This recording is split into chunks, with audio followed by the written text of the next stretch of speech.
অভিনেতা রণজয়ের বাড়িতে কে করলো ব্ল্যাক ম্যাজিক? তদন্তে নামলো বিশেষ টিম। সারা গায়ে নখের আঁচড়। উফ, কি বিভৎস!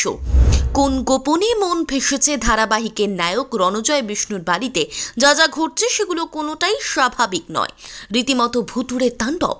দেওয়াল থেকে খসে পড়ছে ফটো, টবের মাটি ছড়িয়ে পড়ছে সারা বাড়ি লণ্ডভণ্ড। অথচ যুক্তি পাওয়া যাচ্ছে না ঘটনাগুলোর। দেখলে হাড় হিম হতে বাধ্য। টিমের চোখে প্যারানর্মাল অ্যাক্টিভিটি ধরা পড়ল কি? নিট রেজাল্ট কি দাঁড়ালো? সবটাই কি রণজয়ের মনের ভুল? হিসেব মিলছে না। প্রথমে একটু জানাবো রণজয়ের সঙ্গে এক্স্যাক্টলি তার বাড়িতে কি কি ঘটছে। টেলিপর্দার অত্যন্ত জনপ্রিয় মুখ রণজয় বিষ্ণুকে বর্তমানে কোন গোপনে মন ভেসেছে ধারাবাহিকে নিত্যদিন দেখা যাচ্ছে, অথচ তিনি কিনা মাসখানেক ধরে ভৌতিক সব ঘটনার শিকার। বাড়ির দরজা জানলা বন্ধ থাকলেও সব লণ্ডভণ্ড হয়ে যাচ্ছে। ঘরময় টবের মাটি, গায়ে আঁচড়। এই সবটাই কিন্তু রণজয়ের কথা। কিন্তু প্রশ্ন হলো এগুলো ঘটছে কেন? তার ব্যাখ্যা খুঁজে পাননি রণজয়। তাই একটা সময় সবটা ক্যামেরাবন্দি করে হাড়হিম করা অভিজ্ঞতা ভাগ করে নেন তিনি সোশ্যাল মিডিয়ায়। এইসব দেখে শুনে স্তম্ভিত নিটপাড়া। এদিকে রণজয় বলছেন কোনো ক্লু পাচ্ছেন না তিনি। বাড়ির অবস্থা লণ্ডভণ্ড হচ্ছে যে তেমনটাই শুধু নয়, পাশাপাশি শারীরিকভাবেও মাঝে মধ্যে অসুস্থ হয়ে পড়ছেন রণজয়। সেই অভিজ্ঞতাই বা কীরকম? হাতে কাটা দাগ, ঘুম থেকে উঠে মাঝে মধ্যেই পা নাড়াতে পারেন না।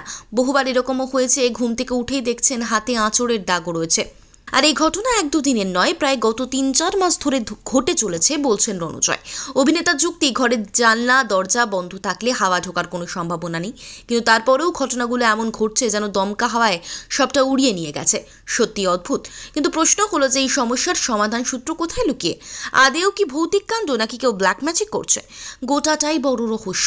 এই পরিস্থিতিতে দাঁড়িয়ে যখন অভিনেতা প্রতিকার চাইছেন, তখন ফ্যানেদের একাংশ তাকে হনুমান চালিসা পাঠের নিদান দিয়েছেন। কিন্তু আতঙ্ক, ভয় যেভাবে গ্রাস করেছে রণজয়কে, সেখান থেকে বেরোনোর উপায় কি? কিভাবে এরকম একটা বাড়িতে রাত কাটাচ্ছেন অভিনেতা? বিষয়টা খতিয়ে দেখতে তদন্তে নামে স্পেশাল টিম। প্যারানর্মাল অ্যাক্টিভিটি নিয়ে তদন্ত করেন দেবরাজ সান্যাল এবং তার স্ত্রী ঈশিতা সান্যাল। পৌঁছে গিয়েছিলেন তারা অভিনেতা রণজয়ের বাড়িতে। টিমে ছিলেন অনির্বাণ দাস, সমাজজন মুখোপাধ্যায় এবং আয়ুষ মজুমদার। এখন জানার বিষয়, দেবরাজের এই ঘটনাকে কিভাবে দেখছেন। সংবাদ মাধ্যমে প্রকাশিত তথ্য অনুযায়ী দেবরাজ বলছেন, রণজয়ের ভিডিও দেখার পর আমরা ওকে একটা মেল করেছিলাম। রণজয় অত্যন্ত খুশি হয়ে আমাদেরকে ডেকে নেয়। ও আমাদের খোঁজ করছিল। আমরা গিয়ে বিষয়টা খতিয়ে দেখি। আমরা যাওয়ার পর একটা দুটো যা ঘটনা ঘটেছে সেটার থেকে ধরা যায় না ভূত আছে। সেটা এমনিও হতে পারে। তাহলে রণজয় যা বলছেন বা যা দেখছেন সেগুলো কি? দেবরাজের বক্তব্য, যেখানে এমন অদ্ভুতুরে ঘটনা ঘটে সেখানে পৌঁছে তারা দেখে নেন বিষয়টা অকারণ ভয় থেকে ঘটছে কিনা। যিনি ভূতের ভয় পাচ্ছেন তার মন থেকে ভয় দূর করার চেষ্টা করেন। এক্ষেত্রেও রণজয়কে তারা আত্মবিশ্বাস যোগাতে পেরেছেন বলেই মনে করছে দেবরাজের টিম। তাহলে কি সবটাই মনের ভুল? অকারণ ভয় গ্রাস করছে রণজয়কে? উত্তরটা অধরা।